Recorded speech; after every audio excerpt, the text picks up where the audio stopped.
So last time we'd looked at hints and tips if you're thinking about buying a caravan. We'd looked at buying from a dealer, and what on earth are you doing underneath there? I'm looking for my brother. Well, you're not going to find him under there, are you? No, I'm looking for buying a caravan for my brother. Ah, yeah. So if you're going to be buying privately, you need to be crawling over and under them and having a real good in-depth look, don't you? There's a lot more involved to buying a caravan private than actually going to a dealer. There is. So shall we have a look at what we have to do? Let's go for it. So we're going to show you what to look for when buying a caravan privately. You need to go a little bit more in depth and really going over, because once you've bought it, that's it, it's yours. There's no comebacks, there's no warranty. So Yeah, there's nothing wrong from buying private, to be honest with you. no. There's a good chance this year that you might find that the caravan that you're actually after, you can't buy it from a dealer. So you're actually forced to go and buy it privately. And again, private, some people are asking as much as the dealer, but the problem is you're not getting all the comebacks and warranties. So if you are prepared to pay the money because you can't get what it is that you want, you really need to do some in-depth digging around and checking of the caravan. Yeah, I think there's going to be more people selling private who are looking to part exchange, aren't they? Because they think they're going to get more money for it. But to be honest, if a dealer's got the same caravan on and the private person's got it the same, you're going to get more benefit from the dealer than you will from the private. But generally, as a rule of thumb, the private should be lower than the dealer. But then there's more work involved then to go and buy it, because the dealer's doing all the work for you, where now you've got to do the work of the dealer. And let's not get it wrong. We're dealers and we buy private. That's where we buy some of our stock from. There's nothing wrong with buying privately. Not at all. But you really need to know what you're looking for and what to look for. So shall we go through and actually, if we were buying a vehicle privately, what would we be looking for, and what are the checks that we'd actually be doing? Do you know the first thing I always do? Go on. Is, you know, when you arrive, look where the van's situated. Oh, not have a brew and... No. Oh, okay. I thought you'd normally get there and spend half an hour having a brew and a chat and a talk and... No? It's just a thought that I had in my mind of how you'd have been. We finished? I think so. As I was saying, the first thing I always look for is where the van's situated. Now, if I'm coming up to the drive and you've got the caravan and it's right next to the wall, I'm thinking, what are they hiding?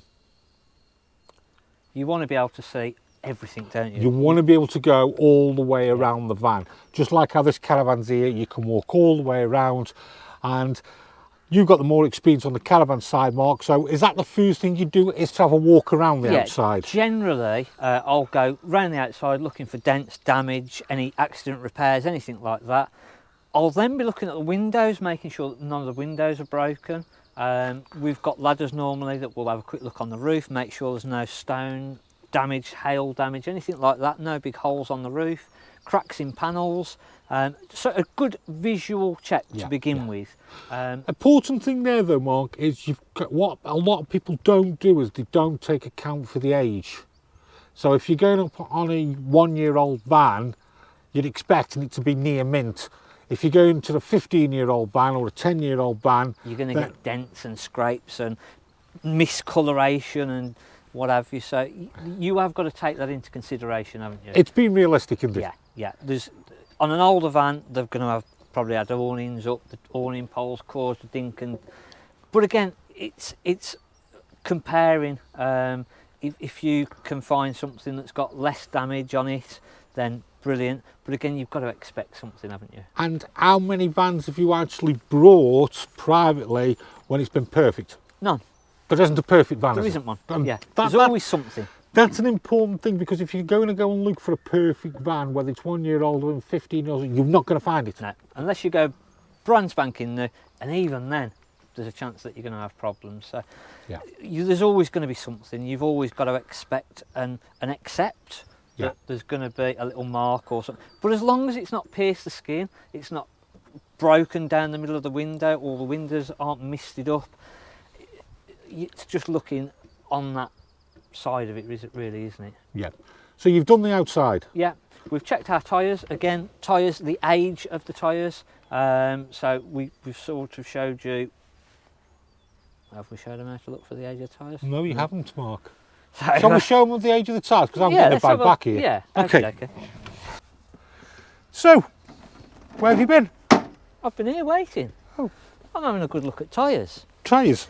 Yeah, again, they're quite an expensive part, to be fair. And again, it's the main thing that's keeping you on the road.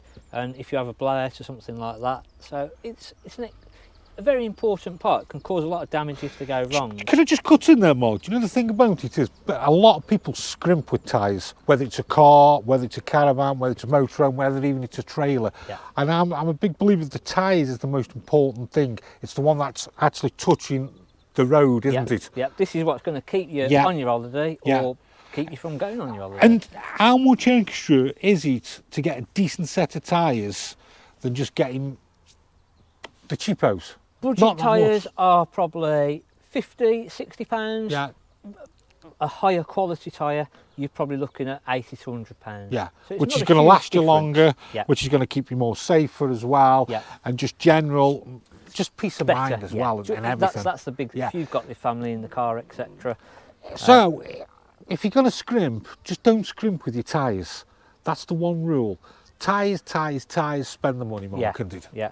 And then when you're looking at buying a caravan, making sure that it has got good tyres, good tread. Tread is always going to pretty much be on there, unless they've been driving it with a handbrake on. The tread should be like brand new, and you can't just look at it and go, oh yeah, it's loads of tread, it's like brand new, they're fine. No, you want to be looking for cracking within the tread, on the sidewalls, and then there's a little date. We've got a little picture that will pop up now, and that will actually tell you what the date of when that tyre was manufactured, not when it was fitted. That's when the actual tyre was manufactured. So on this tyre we've got 09/19, so that's the 9th week of 2019. So we're just over 2 years old on these tyres. Generally between 5 and 7 years is when we want to definitely start replacing that tyre. But even before then, we still want to be making sure that there's no cracking on the sidewall or in the tread. If there is any cracking, there's no questions about it. It's not, oh, I'll get another 12 months out of them. No, you've got to put new tyres on. The odds are when you're buying a caravan though, Mark, when somebody says, we've not used it in years, it's going to be tyres. Yeah, tyres because they're just going to perish, aren't they? We've got the sun, which is catching on the tyres. So, a set of tyres, if you've got 4, allow £400. If it's 2, £200. And don't forget, there should be a spare wheel as well, so make sure that that's in there. The spare you can possibly get away with because it's not been normally in the sun and fitted and had all the weight on. It's not as critical, but that again is going to be the thing that gets you out of trouble if you have a puncture or something like that. They put the spare tyre on this one, haven't they? Have they? Shall we move on? Let's move on. So we've done tyres, Mark, haven't we? Yeah. Okay. While we're on the outside, we'll check our flaps. Our flaps? Our flaps. Okay. Our little lockers, our little flaps. Just make sure that all the hinges are good, everything's working, everything's closing. And again, silly as it is, if one of these covers is broken, you can get replacement covers, but sometimes it might be the actual hinge part, so it's a complete new unit, and that can be quite expensive. That's the bug of my life, you know, when these break, you have to get the full unit, don't you? Yeah.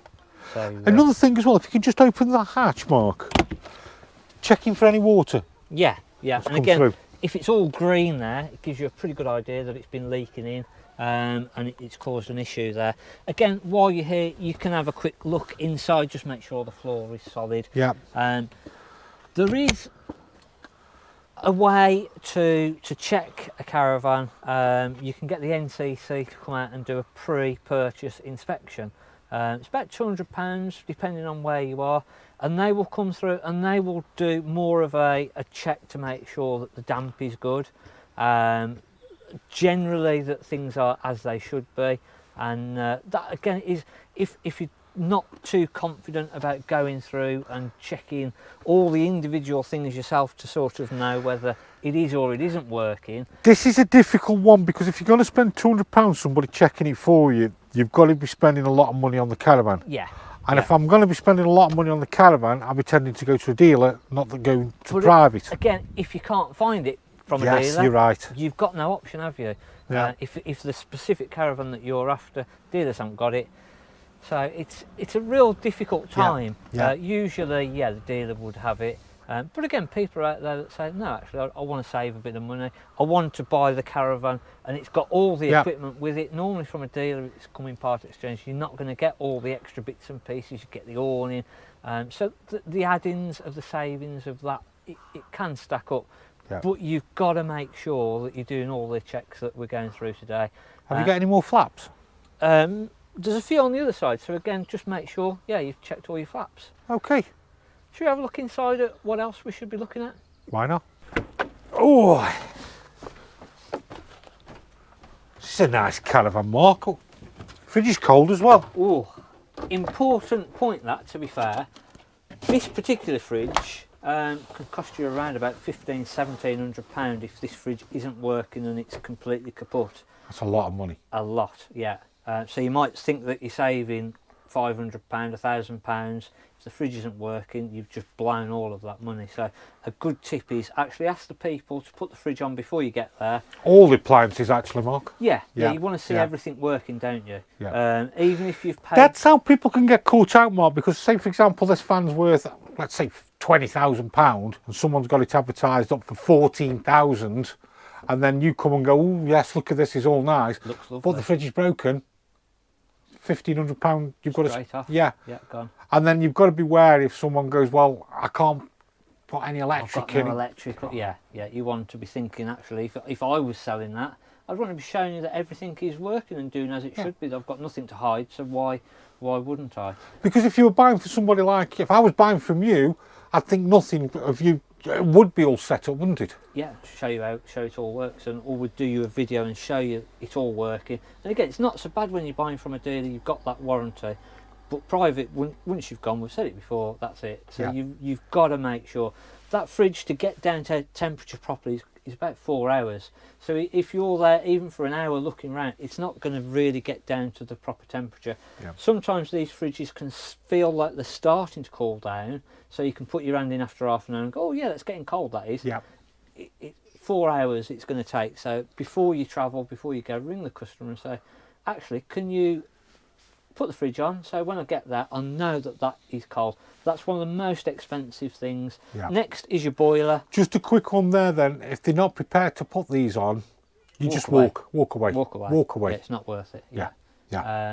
Your next one is your boiler, so your heating and your hot water system. On the newer vans you've got combi boilers that do both. Again, you can be into £1,000 just for that combi boiler, plus fitting everything on top. So you want to have the water running through, so you can fill that combi boiler up full of water. You want to see the hot water on. So if it's too good to be true, it generally isn't true, isn't it, really? Yeah. Again, it gives you a good sense of, if you ring up and you say, right, I want to see this, that and the other, if they start giving you a bit of a story on the telephone, you start to get an idea of what the person is that's selling it. If it was you or me, we'd be saying, yeah, no problem, I'd be doing exactly the same. And it builds a bit of trust up as well between... It'd be what time you're coming. You're coming at 1, I'll go and set it up at 10 o'clock. Exactly. And it's there for you. So you want to be checking all of your appliances, everything, water system, your gas system, make sure everything's all coming through. Damp checks, I see you've got a couple of damp meters there. Yeah. We've got the expensive one and we've got a cheaper version.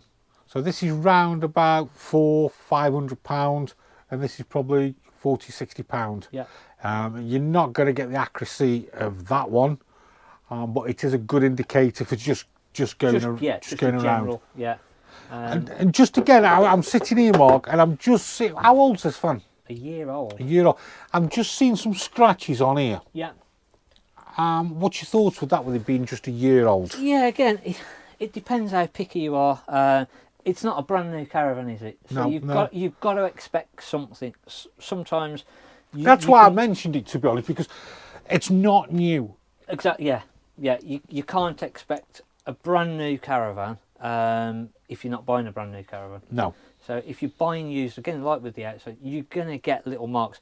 It's then down to what you can live with and what you feel is acceptable. Yeah. If you've gone through that, everything's all working, everything's all okay, you've done a damp check, and again, you want to be checking all round all the seals, Yeah. awning rails, floor, round all the windows, all the openings.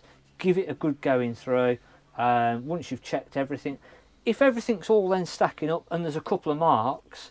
Just going on to older vans, what's your thoughts of the damp there? It's either wet or it's not. Yeah.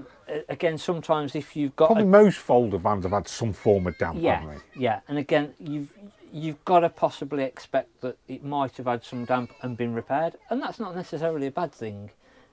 You'd rather have something that's had some damp and it's been repaired, but you want to see invoices and the backup of that, and make sure that it's been repaired properly. Because all said and done, it's still a metal box rattling on the back of a car. That's a lovely... Going over bumps. Yeah. So, yeah. Well, yeah, again, just going back to the scratches, is at the end of the day, the campsite's busy today, isn't it? Isn't it? You can tell we've opened up again. Yeah. So just again, you've got to accept some scratches. If you can't accept some wear and tear, go and buy a brand new van. Yeah. You're not going to get an absolute pristine. But like I say, and price should reflect that as well. Yes. Yeah. You shouldn't be paying top whack if there is little bits and bobs on there. And again, you can't expect people to be saying, "Oh, I'm going to knock you £1,000 off because there's a little scratch or something." That's not real. It's not reality. I think it comes down to that. If it's what you want, you've done all of the checks as we've gone through. Everything's all working. There's a couple of little bits and pieces. You've got to sort of say, "Well, actually, can I live with it or can't I?" And again, nobody can tell you that, and that's your decision. But generally, if we're buying one, as long as it's good on the damp's probably the big one. Yeah. It's not been used and abused. Another thing as well, when you're buying private as well, and especially if you are, not so much us as dealers, but generally as a private one, they should be leaving the hookups in, the aqua rolls. If they haven't got that... No, yeah, it's an interesting one, this one, because you said it earlier. People might be part exchanging.